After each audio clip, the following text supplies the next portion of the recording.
UP PCS 2023 में नहीं हुआ। अरे कोई बात नहीं, अभी तो खुला आसमान है, फिर डर किस बात का है।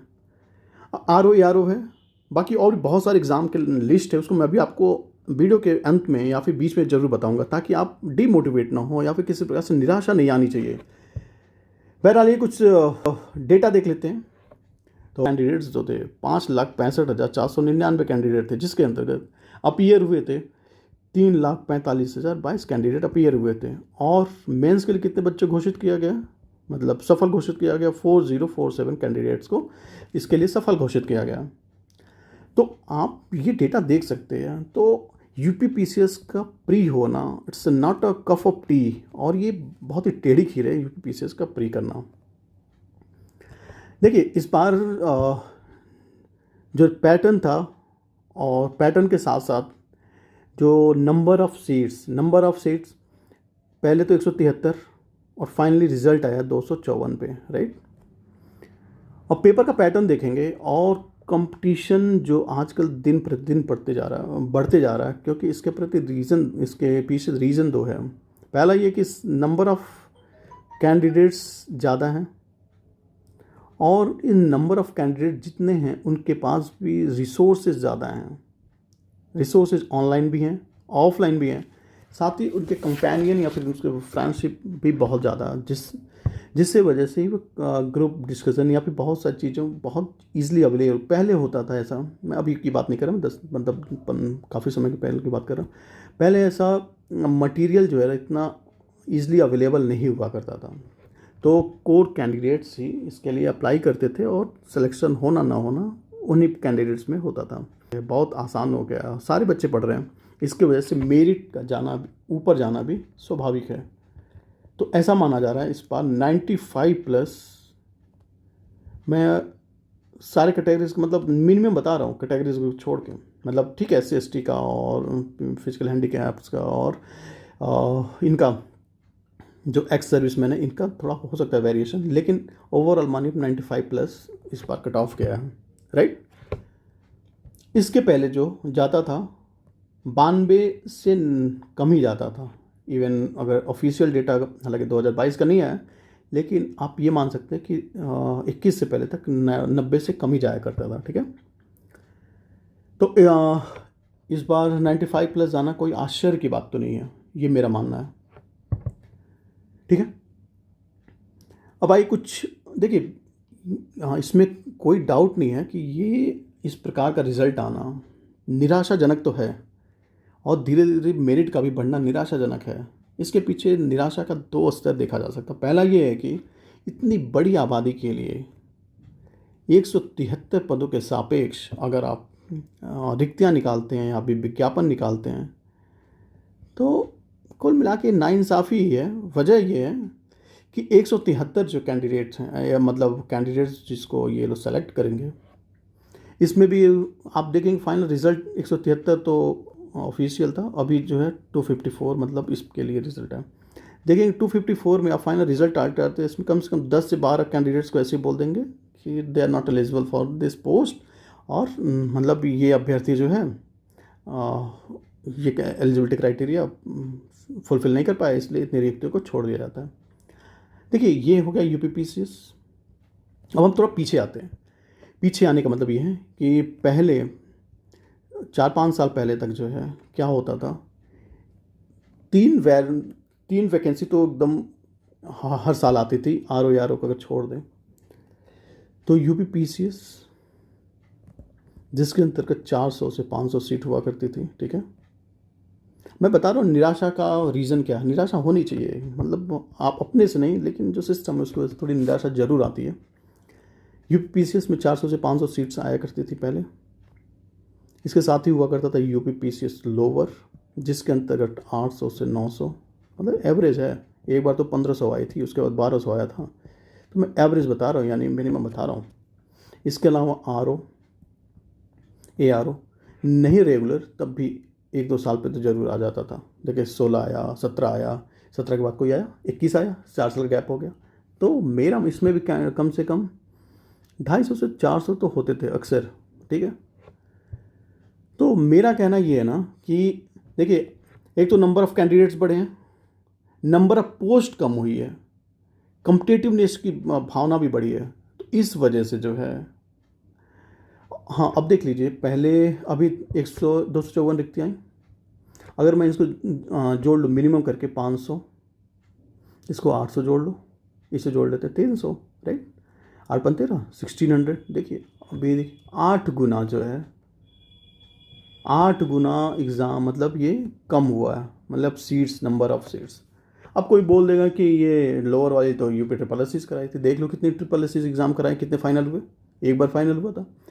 जो लोअर था उसमें देखो ये सप्लाई इंस्पेक्टर, मार्केटिंग इंस्पेक्टर और excise inspector, deputy SP, I am sorry deputy jailer, और भी बहुत सारे ऐसे पोस्ट हुआ करते थे, सीडीपीओ, जो कि इससे भरे जाते थे। ये 800 900 प्लस 400 500, तो कहने का मतलब ये जो 1600 वैकेंसी थी, इसको ये 8 गुना जो है सीट्स कम हो गई हैं, और 10 गुना लगभग क्या हो गया है, कंपटीशन बढ़ गया है। देखो 8 गुना सीट कम हुई तो 8 गुना तो जनरली मतलब कंपटीशन तो बढ़ ही गया ना, समझ में आ रही बात है ना। और साथ ही साथ कॉम्पिटेटिवनेस और ये मटेरियल ईजी अवेलेबल होने की वजह से 10 से 12 गुना कंपटीशन बढ़ गया। तो ठीक है, अगर बहुत ज़्यादा इसमें लोड लेने की ज़रूरत नहीं है, अगर बाई चांस आपका नहीं हुआ है तो इतना ज़्यादा लोड नहीं लेना है। वजह यही है कि आप में कमी नहीं, बहुत बार ऐसा होता है ना कि देखिए आप मान लीजिए ये 254 से कब 300 या 350 भी सीट होता, तो जो 1 2 नंबर है बॉर्डर लाइन पे थे वो तो अंदर जाते ना, कम से कम 1000 लड़के तो जाते ही है ना, 1200 लड़के तो जाते ही। और पहले जो ये रिज़ल्ट भी आया करता था 4000 5000 नहीं आया करता था, पहले 10,000 12,000 रिजल्ट आया करता। तो आप ओवरऑल देखेंगे ना, कंपटीशन कम से कम 20 गुना बढ़ा हुआ है, कम से कम 20 गुना बढ़ा है ये 5 साल के अंदर में, ठीक है। तो ये है, अगर 4047 में नहीं आते हैं तो इसलिए निराश नहीं होना है, ठीक है। अच्छा, ये बात हुई। और दूसरा एक और जो सबसे बड़ा निराश करने वाली बात है वो ये है कि एक तो आपका प्रोविजनल जो आंसर की आता है,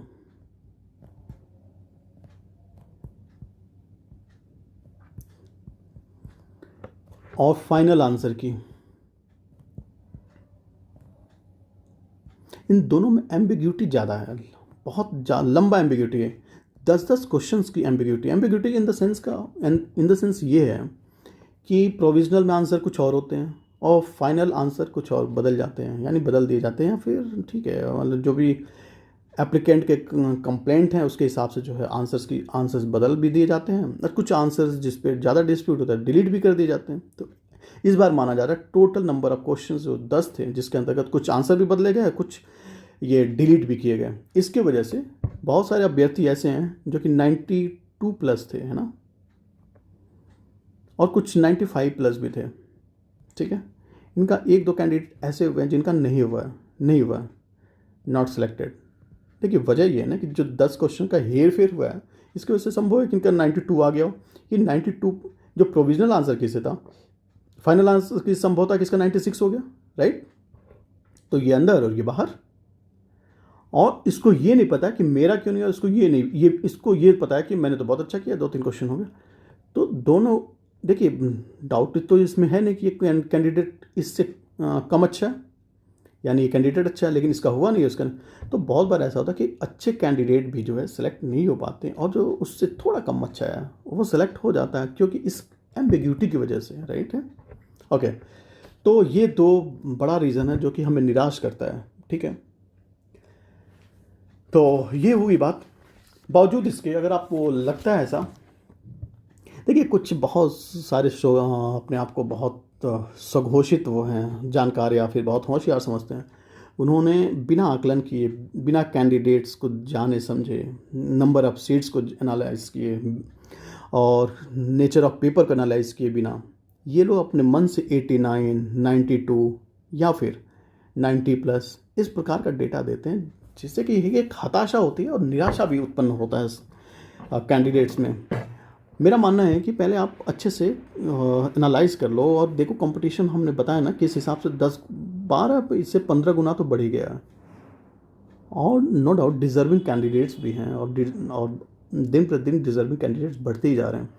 मेरे जानने में कम से कम 10 कैंडिडेट होंगे जिनमें 120 जो है सही, मतलब सही किया, बहुत यंग एज के हैं, 23-24 साल के हैं। तो इसलिए इस प्रकार का किसी को भी क्या बोलते हैं एक्सपेक्टेड कट ऑफ के बारे में मतलब इतना लो ना बता दो और अपना केवल कोर्स बेचने के लिए इस प्रकार का काम करना मतलब छल है। बिल्कुल मेरा मानना है कि इस पर कैंडिडेट्स के साथ छल किया जाना नहीं चाहिए, मेरा मानना है। बाकी जो हो रहा सो सही है, हाँ मतलब वही है, ठीक है जो हो रहा। इसके अलावा देखिए, अगर आप इतना सब कुछ देख लिए कंपटीशन, तो कुल मिला के इतना निराश उराश नहीं होना है। जो हमें करना है वो ये है, देखिए हमारे पास 2 ऑप्शन है, RO, ARO, ठीक है। ये हो गया यूपी में अगर आप रहना चाहते हो और यूपी के बाहर कोई एग्ज़ाम नहीं देना चाहते, पहली बात तो ये हुई। दूसरी बात, अगर आप अदर स्टेट में भी इंटरेस्टेड हैं तो BPSC है, RPSC, यकीन मानिए 1000 सीट्स का क्या बोलते हैं पहले नोटिफाई कर दिया गया है कि कम से कम 1000 सीट्स, मान लीजिए 900 1000, ताकि आपको ये ना कहें कि बाद में कि मैंने गलत बोला। 900 से 1000 के आसपास सीट नोटिफाई हो चुके हैं और जल्दी इसका क्या बोलते हैं नोटिफिकेशन भी जारी हो जाएगा। BPSC जिसका सितंबर में एग्ज़ाम है, ठीक है, तो ऑब्वियस है कि 10-20 दिन में इसका वो भी आ जाएगा, नोटिफिकेशन भी आ जाएगा। तीसरा है UKPSC, तो इसका भी आई थिंक सितंबर या अक्टूबर में एग्ज़ाम है, प्री राइट। और ये थोड़ा आसान पैटर्न पे भी होता है। अगर आप अदर स्टेट में इंटरेस्टेड हो तो आप इसके लिए भी देख सकते हैं। तो ये होगी बात। एक अगली बात और बहुत ही फाइनल बात, देखिए RO और ARO की तैयारी अगर आप 2023 के लिए करना चाहते हैं तो यकीन मानिए, और सच बता रहा हूँ, मैं आपको अपना मार्कशीट भी दिखा दूंगा। ये हमें उन्हीं चीज़ों को पढ़ना है जो कि सिलेक्शन के रेट को बढ़ाए। बहरहाल देखिए RO और ARO के लिए जो कि 2023 का, देखिए पॉसिबिलिटी ये है कि ये पहले तो ऐसा माना जाए जून के लास्ट में ये नोटिफिकेशन आएगा, जून तो लास्ट निकल गया। अब देखिए अब संभवतः यही है कि जुलाई सेकंड वीक तक संभवतः आए, मतलब ये बहुत ही फैक्ट नहीं है, लेकिन मतलब ऐसा माना जा रहा है कि जुलाई सेकंड वीक तक आ जाएगा। तो इसके लिए हम लोगों ने एक इनिशिएटिव शुरू किया है और यकीन मानिए आपको बहुत बेनिफिशियल होगा। देखिए मैं सबका दावा नहीं करता, लेकिन मैं हिंदी के लिए ज़रूर दावा करता हूँ। 60, और मैं अपने मार्क्स भी दिखा दूंगा, और साथ ही मैंने 2 बार मेंस भी दिया, हालांकि फाइनल सिलेक्शन तो नहीं हुआ। तो हिंदी में 59 और 58, 59, और बहुत कैंडिडेट 60 भी मतलब पा जाते हैं। बहुत कैंडिडेट होते हैं ऐसे जो 60 आउट ऑफ 60 पाते हैं। तो इसके लिए आप जानते हैं कि सिलेबस क्या है, 6 पार्ट में होता है। पहला कोई सीक्वेंस ऐसा वो नहीं है, पर्यायवाची, विलोम, शुद्ध अशुद्ध, अनेक शब्दों के एक शब्द,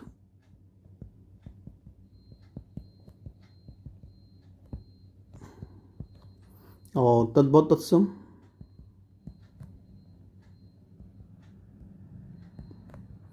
चौथा है जो कि सबसे इम्पॉर्टेंट और सबसे ज़्यादा कंफ्यूजिंग, विशेषण विशेष्य, राइट। तो इसका हम लोगों ने सोचा है कि इसको तो ये बहुत स्टैटिक है, इसमें बहुत ज़्यादा कुछ समझना नहीं है, बावजूद इसके हम लोग इस पर डिस्कशन कर लेंगे थोड़ा, और इसको बहुत ही कंसाइज और रेलिवेंट नोट्स, और साथ ही मतलब 1 to 1 जो है कम्युनिकेशन होगा, और 1 to 4 का विशेषण विशेष्य पे विशेष ध्यान होगा। वजह यह है कि इससे बहुत सारे क्वेश्चन गलत भी हो जाते हैं और बहुत ही कंफ्यूजिंग है। तो ये कंसेप्चुअल है, थोड़ा कंसेप्ट जानना चाहिए इसके बारे में। इसमें भी थोड़ा कंसेप्ट है, इसको भी जानेंगे हम लोग। तो इसके कंसेप्ट को जानेंगे और इसके बाद हम लोग इस पर वर्क करेंगे। साथ ही इसके क्वेश्चन पेपर, सैम्पल पेपर, और साथ ही जो मोस्ट रेलिवेंट होगा उसको हम लोग स्टार मार्क करके भी आगे बढ़ेंगे। अब ऐसा नहीं है कि बहुत सारे लोग तो ऐसा है कि हिंदी के मतलब 10 किताब से कंपाइलेशन करके हज़ारों पन्नों का या फिर 500 पन्नों का एक नोट्स बना देते हैं, और जैसा लगता है कि नोट्स नहीं गोबर ज़्यादा है। वजह यह है ना कि इसमें सब कुछ अब परोस ही दोगे और सब कुछ खिचड़ी बना दिए, तो तुमने अपना मेहनत कहाँ किया? सारा मेहनत तो तुमने कैंडिडेट पे डाल दिया। कैंडिडेट पे क्यों, वजह ये है कि देखो, आप पर्यायवाची से अब 10 बुक्स का कलेक्शन करके आप हज़ारों पर्यायवाची बना दो और कह दो सब याद कर लो, यार ये संभव है? It's possible? पॉसिबल तो नहीं है। ऐसे विलोम के बना दो, शुद्ध शुद्ध के बना दो, तो ये संभव नहीं है। तद्भुत असम के हज़ारों तद्भुत असम दे दो, तो ये संभव नहीं है मतलब याद कर पाना और परीक्षा समय तक रिटेन कर पाना। तो इसलिए हम लोग केवल इम्पॉर्टेंट तद्भुत असम विलोम जितने भी सिलेबस के पार्ट है उसको हम लोग इम्पॉर्टेंट चीज़ को कवर करेंगे और उसी के हिसाब से आगे बढ़ेंगे। और मैं यकीन मानिए अगर आप इसको करते हैं तो पक्का है 58 से 60 के बीच में आपका क्वेश्चन जरूर रहेगा, ये तय मानिए अगर आपने थोड़ा सा फोकस किया। हाँ, मैं बार बार बता रहा हूँ कि मैं वो सबके जैसा नहीं कि हाँ मैंने सारे गोबर परोस दिए और कहो सारे इसी में से आए। संभव है, संभव है, ये क्या आएगा? वजह यही है ना कि आपने सबको परोस दिया तो आएगा ही। बहरहाल ये ज़्यादा हो गया। सो आज के लिए बस इतना ही। Thank you very much.